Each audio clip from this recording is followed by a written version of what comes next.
निलंबित पीएसआय गोपाळ बदनेचा पंढरपूरमध्ये सध्या शोध पोलिसांनी सुरू केलाय। बदनेचं शेवटचं लोकेशन हे पंढरपूरमधील असल्याची माहिती पोलिसांना प्राप्त झालेली होती।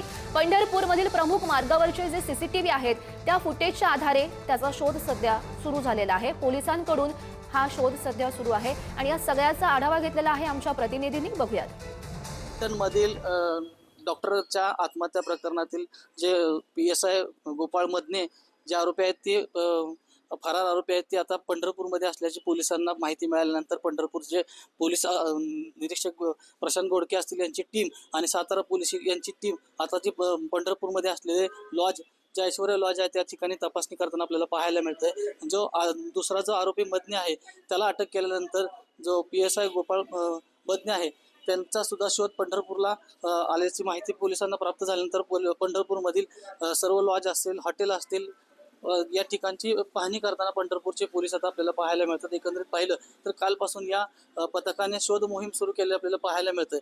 परंतु आज पंढरपूरमध्ये कालपासून हॉटेल असतील लॉज असतील हे आता शोध घेण्याचं काम पंढरपूर पोलिसांकडून करण्यात येत आहे आणि जो पीएसआय आरोपी बदने आहे याचा कुठेतरी तपास करताना आपल्याला पंढरपूर पोलीस करताना आपल्याला पाहायला मिळतात। माऊली डांगे, पुढारी न्यूज, पंढरपूर।